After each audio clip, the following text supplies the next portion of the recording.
عزیز ما که امروز میخواد کشم معلم میشه راستش بدون خیلی خوشحال که مثلا داره معلم میشه تو جز اشخاص امام علیه السلام خلاف در جهت دیگرم باید باشه متوجه باشد. خدا رحمت کنه مرحوم آقای حشیم را روشی داشت که بسیار روش خوبه. در ایام حج آقایان معلمین طلاب میرفتن خدمتشون برای خداحافظی. بعد از خداحافظی ایشون یک پاکت مخصوصی صداش میدن تو بیاده. این پاکت من بهش آمودم به یک شخص.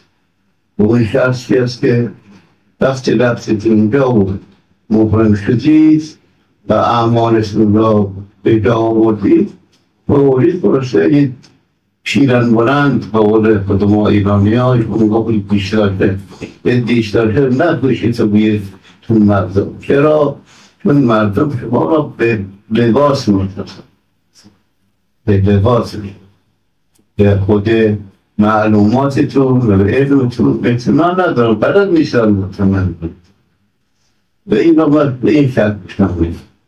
یکی از دوستان زمان در همون سال خب برای خدا این اتفاق افتاد که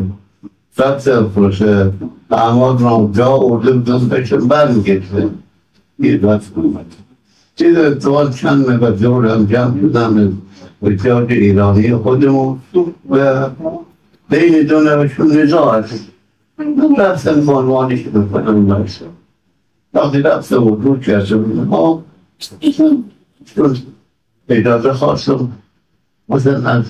آلشهر برنامه که براد داده حق وای شد. خب اون که حق گفتن حق وای شد خوشحال شدم برو آمد گفتم باید کار استارده از کجا این حق را داده مچی آقای فکر گفت که ما را به لباس میشناسم اینجا خب برو شد با یه توهینی ما رو رد شد. ما یاد همین حق با آقای حکیم رفتیم خانه لباس میشید برگشتیم و اتفاقا جمعیت زیاد شده و همون به ساعت خرد شد میشه باز کردن و خیلی من را احترام کردن همون حرفی که قبل روزی هم گفتم همه گفتن نگفتیم حرف راست همینه که اون موقع هم من گفتم ما ردم کردم ولی گفتم برچه از خود را حالا که آوردم و جمعیت هم بیاد چه دایدم تا گفتن حق با ایشان دید بود گفتن همه سرسیدم کردن الان این آقا لباس میگوشه اما یه حکم بزرگی یعنی یه وظیفه بزرگی برای آردی که باید فرصه مواظب باشه فکر سوال میکنه با احترام اول مطلقا میکنن فرصنگ فرصه برادرانه خیلی فرصه دوستانه جواب منصفه کنه و جواب منصفه صحیح بده. من از وقتی از آمد اینجا و بعد وقتا میشه و گوشت آقای روز مثلا من غالبا منصرفون آنساری هم نمیتونم دنیم یکی از آقایون دوایلی که آمده بودن گفتن با یک پریش روزه زمینی شفته ما رحمت دیگه ما رفت با هم بود طرفون خب مجلس آماده شد و یه آقای محترم سید خلیفه بزرگواری آمدن اجازه گرفتن تو رفتن موندن رفتن منبر فرموش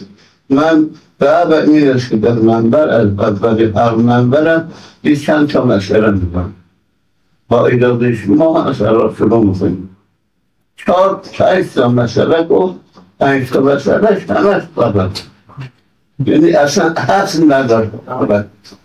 منم پاراش کنم نشترم منم مطلبت کنم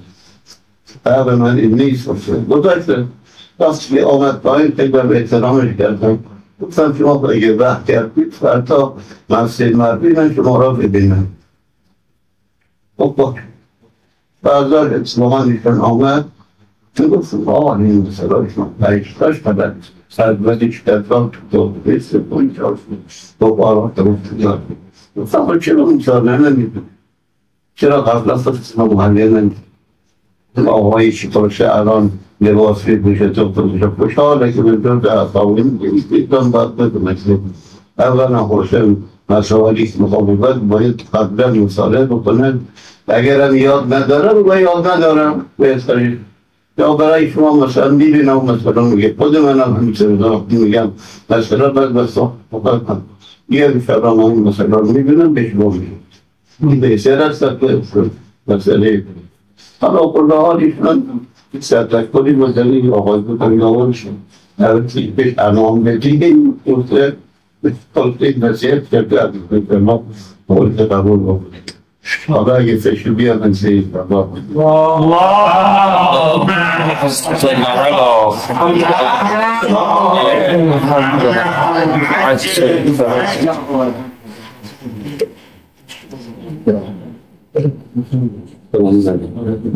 خوشونی امام زمان صلوات بفرست.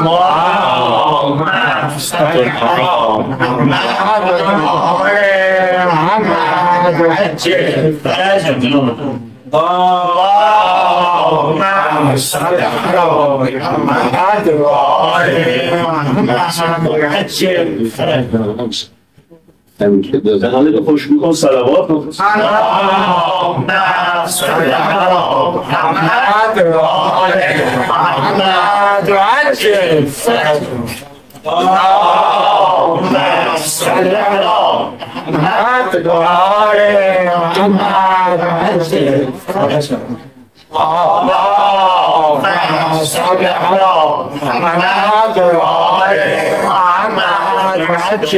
سال باشیم از وجود حضرت آقا توی این محله که نزدیک 15 سال شاید کمتر بیشتر ما رو به فیض سودن بهره مند بشیم، دهنتون گشتو کن صلوات.